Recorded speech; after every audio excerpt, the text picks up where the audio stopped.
नमस्कार मित्रांनो, लग्नानंतर होईलच प्रेम या मालिकेच्या 18 फेब्रुवारीच्या भागामध्ये आजचा भाग मित्रांनो एकदम छान जबरदस्त दाखवलेला आहे त्यांनी. इकडे पार्थने तर तो आगाऊपणा केलेला असतो. त्याच्या बोटाला चुकून लागलेलं असतं आणि त्याच्यातून रक्त आलेलं असतं आणि त्या रक्तानेच तो काव्याच्या स्केचवरचं जे नेकलेस असतं त्याच्यामध्ये आपल्या रक्तानेच रंग भरतो आणि ते काव्याला दाखवतो. तर ते काव्याला अजिबात आवडत नाही. ती एवढी जाम चिडते, स्वतःला ती खोलीमध्ये बंदच करून घेते. आणि हे सगळं काही रम्यानेच त्याच्या डोक्यामध्ये घातलेलं असतं ना, मोठं काहीतरी करायचं आहे वगैरे म्हणून. तर तेव्हा पार्थला अगदी नकळत ते सगळं काही तसंच करून टाकतो आणि रम्याचा प्लॅन वर्क होतो मित्रांनो. आणि दरवेळीप्रमाणे ही रम्या या दोघांच्या मध्ये पडत असते. तर पार्थच्या लक्षात आल्यानंतर तो तिला बाजूला करतो आणि इकडे तर हे जीवा आणि नंदिनी त्यांना त्या जेनजीजने सगळं काही घेरलेलं असतं. ती सगळी काही मुलं त्या दोघांच्याकडून टिप्स वगैरे मागत असतात आणि या दोघांनी सुद्धा 90sच्या जमान्यातले सगळे काही टिप्स एकदम छान छान टिप्स या मुलांना दिलेल्या आहेत मित्रांनो. एकदम मस्त सीन दाखवलेला आहे त्यांनी हा. पण शेवटी मित्रांनो जो तय्यब अली असतो तो येतोच तिथे आणि तो येऊन नंदिनीला घेऊन जात असतो आणि नेमकं त्या सगळ्या मुलांच्या समोरच हे सगळं काही घडतं. नंदिनी नाही नाही म्हणत थांबत असते, पण जीवानं बोलल्याप्रमाणेच जसं तो म्हणत असतो की मुलीचा बापच जो असतो तो आडवा येत असतो आणि नेमकं तसं सगळं काही ते घडतं. तर चला मित्रांनो, आजच्या भागाला आपण सुरुवातीपासून बघूया.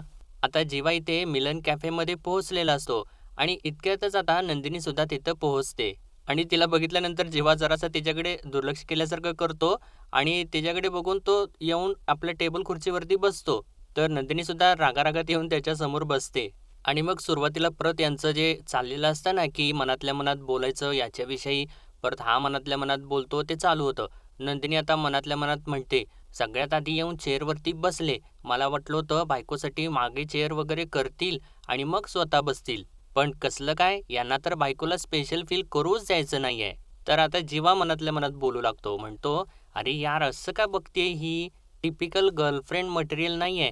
म्हणून तर ना मी चेअर वगैरे मागे घ्यायच्या भानगडीत पडलो नाही. तर नंदिनी मनातल्या मनात म्हणते, असू देत. असंही ना तुमच्याकडे अपेक्षा करणंच चुकीचं आहे. तर आता जेव्हा डायरेक्ट तिला म्हणतो, अगं भेटायला बोलवलेस का नाही? मग थेट बोल ना तू. मनातल्या मनातला संवाद पुरे झाला. तर आता नंदिनी म्हणते, एक मिनिट, एक मिनिट.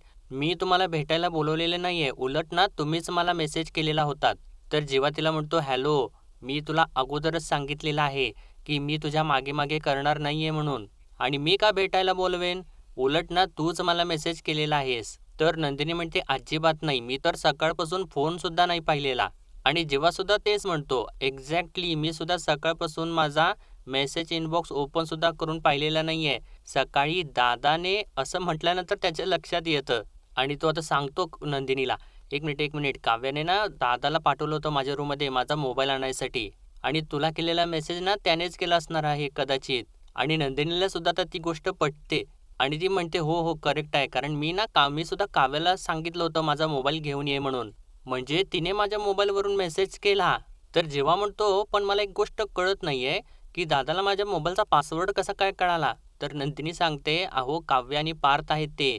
जिथे त्यांनी एकमेकांच्या प्रेमाचा जो गुंता होता तो सोडवला ना, तर मग आपले पासवर्ड डिकोड करणं त्यांना असं काय एवढं अवघड आहे? आणि या दोघांचं असं चालू असतं इकडं.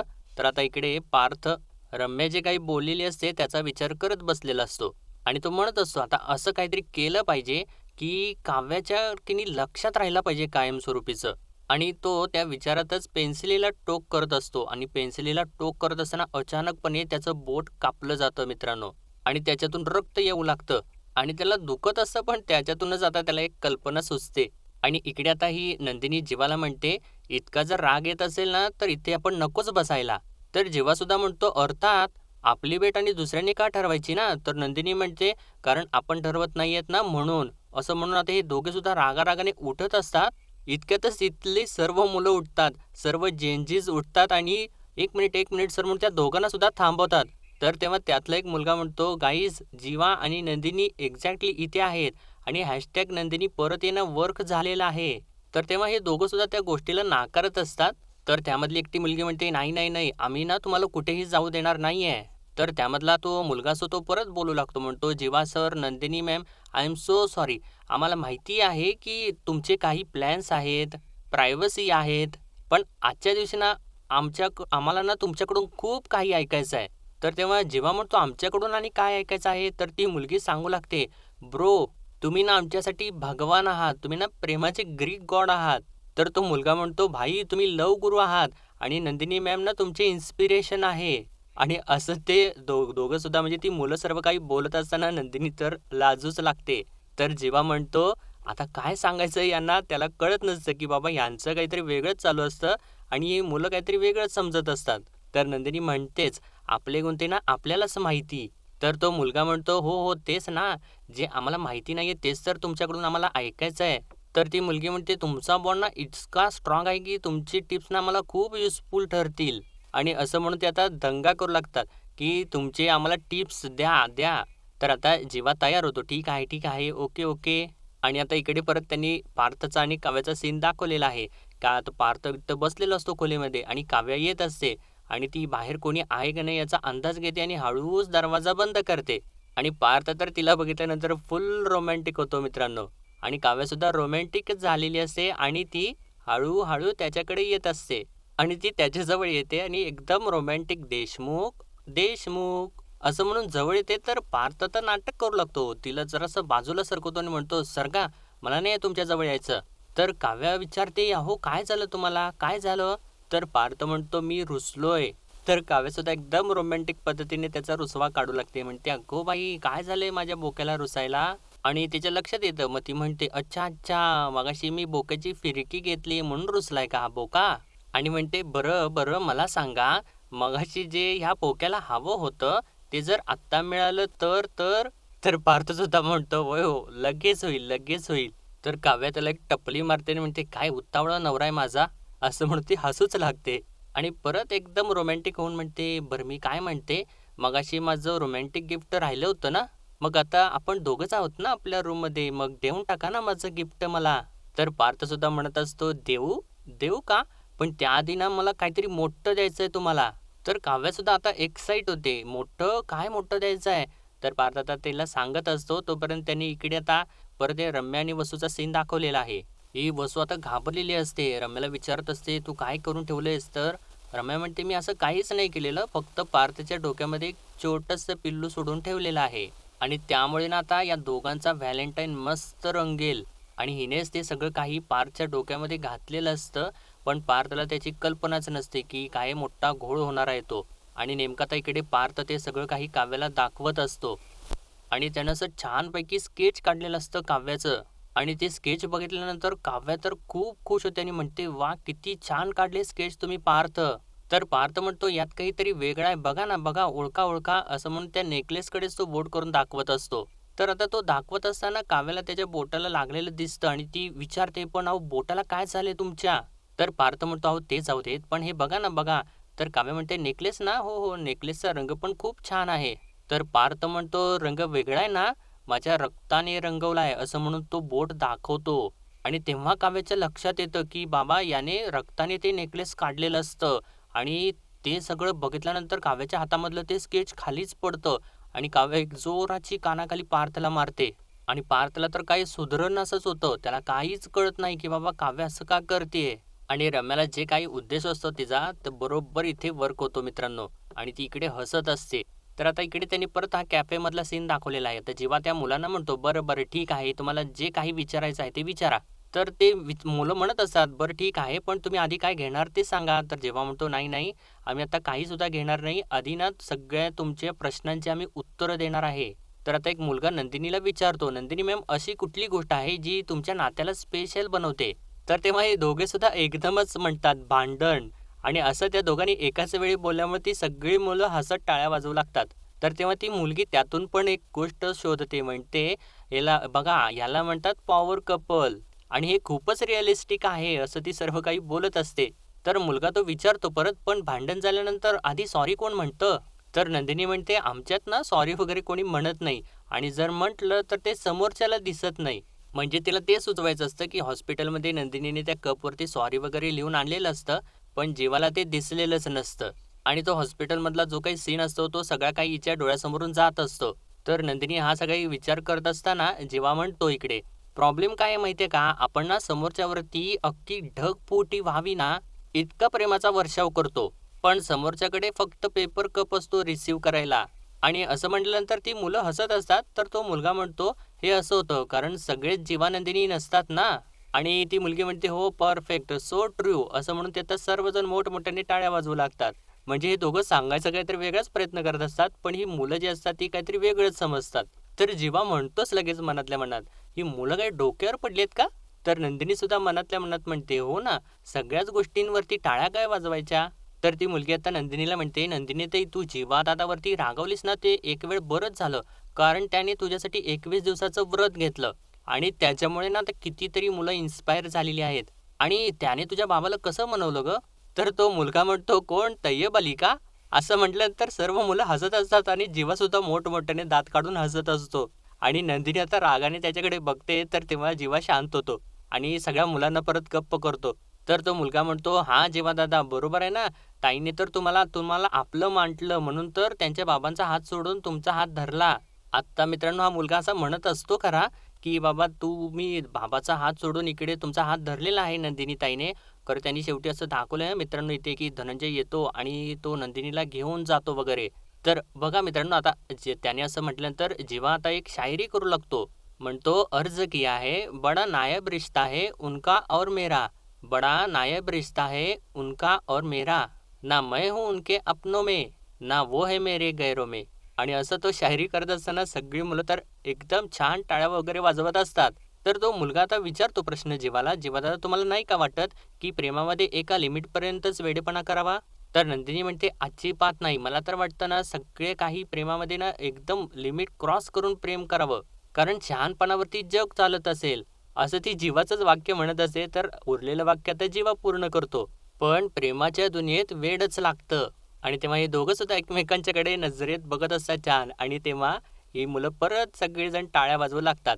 तर इकडे तर आता काव्य चिडलेली असते ना मित्रांनो, ती पार्थला म्हणते, "वेड लागलंय का तुम्हाला? वेड लागलंय? देशमुख तुम्हाला वेड लागलंय का?" आणि ती परत त्याच्या गालाला हात लावते कारण आत्ताच तिने कानाखाली मारलेली असते ना पार्थच्या. ती गालाला हात लावते म्हणते, "सॉरी बट नॉट सॉरी. तुमची हिंमत कशी काय झाली हो हे सगळं काही असं करायची? आणि मला तर विश्वासच बसत नाही की तुम्ही हे केलंत. स्वतःच्या रक्ताने माझं चित्र रंगवलंत." आणि म्हणते, मी करू का असं हे? मी कापून घेऊ का माझं स्वतःचं बोट? बघू ना तुम्हाला शॉक लागल्यावर तुमचं कसं होतं ते."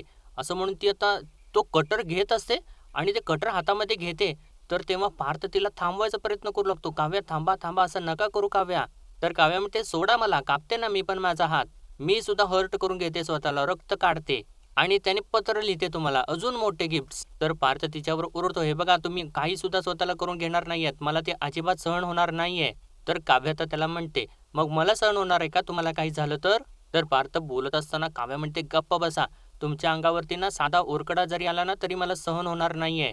तुमच्यावर होणारा वार झेललाय हो मी माझ्या अंगावरती. आत्ताच झालंय ना हे, विसरलत का तुम्ही?" तर पार्थ परत बोलायचा प्रयत्न करत असतो तर काव्या परत म्हणते, "तुम्ही गप्प बसा हो. माझं चित्र रंगवायला तुम्ही स्वतःचं रक्त." "अहो पार्थ, नाही हो पार्थ, धिस इज अनबिलिव्हेबल."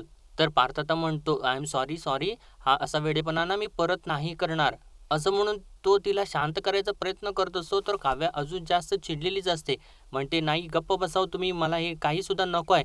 असं म्हणून ती चाललेलीच असते तिथून. तर पार्थ म्हणतो, "हे बघा, सॉरी, सॉरी काव्या. हे बघा, खरंच मला तुमच्यासाठी काहीतरी मोठं करायचं होतं." तर काव्या म्हणते, "मोठं? हे मोठं आहे. स्वतःच्या रक्तानं माझं चित्र पेंट करणं ही मोठी गोष्ट आहे. अहो, आपल्यावरती रील्स करतात देशमुख लोकं आणि त्याच्यावरती तुम्ही हा आदर्श ठेवणार आहात का?" तर पार्थ परत बोलत असतो, तर काव्या म्हणते, "नका बोलू काही, मला बोलू देत. नको त्या रंगाने आजच्या रंगाचा बेरंग केला तुम्ही देशमुख आणि त्याच्यासाठी ना मी तुम्हाला अजिबात माफ करणार नाहीये." तर पार्थ तिला थांबवतो, म्हणतो, "ऐका, ऐका ना. एक चूक सगळीच माफ करतात ना. माझी एक चूक तुम्ही माफ करा ना प्लीज. हे बघा, आता कुठं आपण एकमेकांचं नातं ॲक्सेप्ट केलं आणि तुम्ही जर परत अबोला धरलात ना, तर मला नाही सहन होणार. प्लीज, प्लीज माफ करा." तर काव्या म्हणते, "ऐका ना, मला ना तुमच्याशी बोलायचं सुद्धा नाही आणि तुम्ही माझ्या मागे-मागे येऊ सुद्धा नका."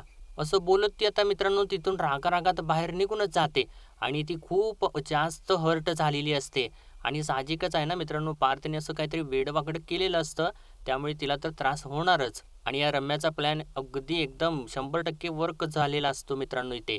आणि आता हा पार्थ तिच्या मागे निघून जातो, तर रम्या तिथेच लपून ते सगळं काही ऐकत असते आणि आता ती पडद्याच्या मागून बाहेर येते आणि तिच्या हातामध्ये तेच गुलाब असतं, जे तिने लाल रंगाने रंगवलेलं असतं. तर आता इकडे ही मुलं म्हणत असतात, "आपण एक ग्रुप फोटो घेऊयात का?" तर इतक्यातच एक वेटरेस येते आणि विचारते, "तुमची काही ऑर्डर आहे का?" तर तो मुलगा म्हणतो फक्कड चहा आणि बन मस्का. म्हणजे अगदी या दोघांचं जी स्पेशालिटी असते तोच ते मुलगा बोलून जातो. तर जेव्हा म्हणतो, "एक एक मिनिट चहा आवाज करत प्यायचा." कारण असं म्हटल्यानंतर ती सगळी मुलं एका स्वरात बोलू लागतात. ज्यांचं मन साफ असतं ते आवाज करतच चहा पितात. असं ते बोलून परत टाळ्या वाजवतात. तर तो मुलगा परत सांगतो, "पण मी तर माझ्या गर्लफ्रेंडबरोबर ना माचा पितो." तर ती मुलगी म्हणते, "हो आणि मी सुद्धा माझ्या बॉयफ्रेंडसोबत कोल्ड कॉफीच पिते." तर नंदिनी सांगते, "ठीक आहे, ठीक आहे. तुम्ही ते चहा प्या, कॉफी प्या किंवा काय ते माचा प्या. पण तुम्ही ना एकमेकांची तहान व्हायला विसरू नका." तर जेव्हा सुद्धा म्हणतो, "हो, ॲब्सोल्युटली करेक्ट. काय आहे ना, नात्यामध्ये समोरच्याची तहान हवीच, पण त्याच्याबद्दल सतत अप्रूपही वाटलंच पाहिजे." असं तो आता नंदिनीचा शब्द इथे बोलून दाखवतो. तर त्या मुलाला कळत नाही, "अप्रूप? व्हॉट्स अप्रूप?" असं तो विचारतो. तर जेव्हा सांगतो, "हॅसिनेशन ब्रो." आणि म्हणतो, "तुम्ही बेंचिंग, सिच्युएशनशिप, घोस्टिंग, कुशनिंग या जनरेशनचे आहात, राईट? जेन झी आहात."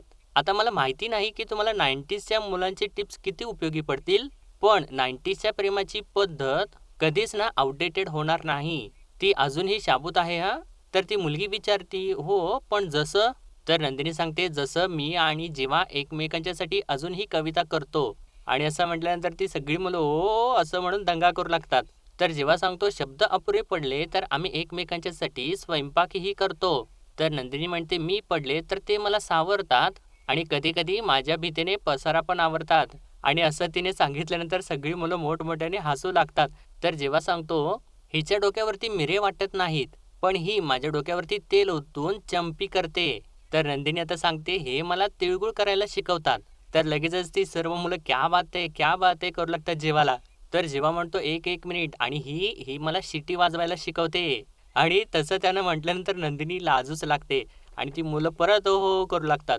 तर नंदिनी पुढे म्हणते, "तसं तर आम्ही दोघंही ढीगभर माती खातो, पण कधी-कधी एकत्र मिळून वडापावही खातो." तर ती मुलं "क्या बात है! क्या बात है!" असं म्हणून तारीफ करू लागतात. तर जेव्हा म्हणतो, "आणि नात्यात दुरावा दरवळला तर 100चे 5 गजरेही घेतो." तर नंदिनी म्हणते, "आणि दुरावा संपवण्यासाठी घड्याळावरून एकमेकांना इशारे सुद्धा देतो." तर त्या मुली सगळ्या "क्या बात है! क्या बात है!" म्हणू लागतात. आणि असं सगळं ह्या 90sच्या ज्या अजरामर टिप्स असतात, त्या सगळ्या काही या मुलांना ते सांगू लागतात दोघे एक-एक करून. आणि ती मुलंसुद्धा खूप छान एन्जॉय करत असतात. त्यांना सुद्धा त्या टिप्स आवडत असतात. आणि जेव्हा म्हणतो, "सॉरी, सॉरी, आम्ही ना बोलता-बोलता वाहवत गेलो." तर नंदिनी आता विचारते, "म्हणजे वाहवत जायला नको होतं का?" असं ती जीवाच्या डोळ्यामध्ये बघूनच बोलत असते. तर तेव्हा जीवासुद्धा तिच्याकडे एकसारखा बघू लागतो आणि पुढे म्हणतो तो, "व्हायला तर आवडतंच मला, पण कधी-कधी अविश्वासाच्या दगडाने ना वाहता प्रवाह थांबतो." तर नंदिनी म्हणते, "पण दोघांनी ठरवून समजूतदारपणाने तो दगड जर बाजूला करता येऊ शकतो ना?" तर तेव्हा जीवा म्हणतो, "हो बरोबर आहे, पण कधी-कधी ना दोघात तिसरा येतो आणि बरेचदा हा तिसरा ना मुलीचा बाप असतो आणि यांना जे काही बोलायचं असतं एकमेकांना ते हे सगळं काही या मुलांच्या थ्रू बोलत असतात एकमेकांना. पण त्यांना काही कळत नसतं. तर नंदिनी आता म्हणते पुढं, "आता नाही येणार, कारण मी आता मोहिते नाही तर देशमुख आहे." तर जीवा म्हणतो, "फक्त देशमुख आहेस का जीवा नंदिनी देशमुख आहेस?" आणि मित्रांनो, मगाशी आपण जसं सांगितलं तसंच आता इथे या दोघांचं सगळं चालू असतं आणि इतक्यातच तिथे धनंजयची एंट्री होते. धनंजय येतोच रागा-रागात बघतो त्या दोघांच्याकडे आणि तिथून दरवाजामधूनच "नंदिनी" असं ओरडतो आणि हे दोघं आत्ताच बोलत असतात त्याच्याबद्दल. तर तो आता डायरेक्ट येतो सुद्धा तिथे आणि त्याला बघितल्यानंतर हे सगळेजण धक्क्याने एकदमच उठून उभे राहतात. "अरे बापरे! तय्यब अली तर आला इथे." तर इकडे आता काव्या एकदम रागा-रागात बाहेर पडलेली असते ना, पार्थ तिच्या मागे-मागे असतो आणि ती जाऊन एका खोलीमध्ये स्वतःला बंदच करून घेते. तर पार्थ बाहेरून दरवाजा वाजवत असतो, "काव्या दार उघडा ना प्लीज." तर काव्या म्हणते, "नाही उघडणार. देशमुख तुम्ही मला खूप हर्ट केले. मला नाही बोलायचंय तुमच्याशी." तर पार्थ म्हणतो, "अहो मी एखाद्या माथेफिरू आशिकसारखं आशिकी दाखवायला गेलो. प्लीज दार उघडा ना." तर काव्या म्हणत असते, "नाही मला बोलायचं नाहीये तुमच्याशी मी म्हणाले ना." तर रम्या यांच्या माग्यावरती असतेच आणि ती मुद्दामून तिथे येऊन म्हणते, "अरे पार्थ काय झालं? अरे तुमचा आवाज माझ्या रूमपर्यंत येतोय." आणि त्यानंतर बंद दरवाजा बघून म्हणते, "काय हे आजच्या दिवशी सुद्धा भांडला तुम्ही?" म्हणजे हिनेच सगळी काही ती काडी लावून टाकलेली असते आणि आता हीच म्हणते, की "आजच्या दिवशी सुद्धा तुम्ही भांडलात का?" आणि म्हणते, "मी शुअर आहे तूच काहीतरी घोळ घातला असणार. नक्की आहे ना हे?" आणि दरवाजा वाजवून काव्याला म्हणत असते, "काव्या, अगं काव्या जाऊ देत ना सोड, माफ कर त्याला. अगं तो ना असाच आहे स्टुपिड." तर इकडे तसं स्टुपिड म्हटल्यानंतर काव्याला जाम राग येतो आणि ती एकदम हळू आवाजात म्हणू लागते, अरे बापरे, ही बिघडलेली सिनेमन कॉफी नको त्या चौकशा करायला आलीच. तर रम्या म्हणू लागते, ती काय थांबतच नसते. म्हणते, हवं तर ना मी पार्थच्या मी सॉरी म्हणते. माझ्याकडे काय नवरा, बॉयफ्रेंड असं कोणी सुद्धा नाहीये. एक मित्र होता, तो पण तूच घेतलायस. अगं मग घेतलायस ना, तर मग छान वेळ घालव ना त्याच्याबरोबर. अशी लहान मुलांसारखी दार काय बंद करून बसली आहेस? तर पार्थ रम्याला म्हणतो, रम्या एक मिनिट, तू यामध्ये पडू नकोस. तर रम्या परत विचारते, अरे एक मिनिट, पण मला एक गोष्ट सांग, तू काय घोळ घातलायस? आणि तू तिला रेस्टॉरंटमध्ये घेऊन जाणार होतास ना डिनरसाठी, त्याचं बुकिंग कॅन्सल केलंयस का तू? तर ते सगळं तिने सांगितल्यानंतर म्हणजे हे सुद्धा ती मुद्दामूनच करते ना मित्रांनो. आणि काव्याला ती उकसवत असते आणि काव्या तर चिडतेच. आणि ती येते दरवाजापाशी, दरवाजा उघडत नाही आणि म्हणते, देशमुख, तुम्ही मला कुठे घेऊन जाणार आहात, काय काय करणार हे सगळ्या जगाला ओरडून सांगतात का तुम्ही? तर पार्थ म्हणत असतो, "अहो, नाही नाही, मी काय म्हणतोय ते ऐका तरी जरा." तर रम्या परत बडबडत असताना आता पार्थ तिचा हात पकडतो आणि तिला बाजूलाच घेऊन येतो आणि तिला म्हणतो, रम्या हे बघ, तू ऐक, मध्ये काही सुद्धा बोलू नकोस, तुझ्यामुळे ना अजून भांडणं होतील. आणि असं तो बोलत असताना त्याचं बोट कापलेलं जे असतं ते रम्याला दिसतं आणि ती ते बोट पकडते आणि म्हणते, अरे पार्थ, तुझ्या बोटाला काय झालंय? तर पार्थ म्हणतो, काय नाही काय नाही, ते चिरलं गेलंय. तर रम्या म्हणते, अरे काय नाही काय नाही काय, अरे फक्त तू पट्टीच लावली असेल, एवढं लागलंय आणि त्याने काही सुद्धा होणार नाही, मी तुला व्यवस्थित औषध लावून देते, चल तू. असं ती बोलत असते आणि आता काव्या रागारागात दरवाजा उघडते ते सगळं काही ऐकून आणि म्हणते, दे लावून औषध. आणि हे सगळं काही मित्रांनो यांचं असं चालू असतं आणि आजचा भाग त्यांनी इथेच संपवलेला आहे. आणि पुढील भागामध्ये आपण पाहणार आहोत, काव्या आता पार्थला म्हणत असते, काय केलं तुम्ही हे देशमुख सकाळी, आणि जोपर्यंत ना मी हे विसरत नाही ना, तोपर्यंत ना मी दार उघडणार नाही आणि बोलणारही नाहीये तुमच्याशी. खड्ड्यात गेला माझा व्हॅलेंटाईन डे, असं म्हणून ती परत दरवाजा बंद करते. आणि इकडे तर हा धनंजय असतो, तो परत नंदिनीचा हात पहिल्यासारखं पकडतो आणि म्हणतो, चल. तर तेव्हा नंदिनी म्हणत असते, नाही नाही बाबा, तुम्ही हात सोडा माझा. तर धनंजय म्हणतो, मी तुझा हात चुकीच्या माणसाच्या हातात जाऊ देणार नाही, चल चल तू, असं म्हणून तो तिला खेचत असतो. तर इकडे नंदिनीने जीवाचा हात पकडलेला असतो आणि परत ती गेल्या वेळेसारखं जीवाचाच हात सोडते आणि ती धनंजय बरोबर खेचली जाऊ लागते आणि धनंजय तिला खेचत घेऊन जातो सुद्धा. आणि हे सगळं काही मित्रांनो त्या मुलांच्या समोरच घडतं. जी मुलं या दोघांना सुद्धा इन्स्पिरेशन मानत असतात त्यांच्यासमोरच हे सगळं काही घडतं. आणि मगाशी जीवाने जे बोललेलं असतं ना, की मुलीचा बापच जो असतो तो आडवा येत असतो आणि ते अगदी खरंच होऊन जातं इथं. म्हणजे आता तय्यब अली असतो, तो परत नंदिनीला घेऊन जातो. तर मित्रांनो बघूयात आता उद्याच्या भागामध्ये नंदिनी खरंच निघून जाते का जीवासाठी ती धनंजयला सोडून तिथे थांबते. आणि इकडे आता पार्थ कसा काय काव्याला मनवतो ते आपण आता उद्याच्या भागामध्ये बघूयात. तोपर्यंत आपल्या व्हिडिओला लाईक, शेअर आणि सबस्क्राईब नक्कीच करा. धन्यवाद.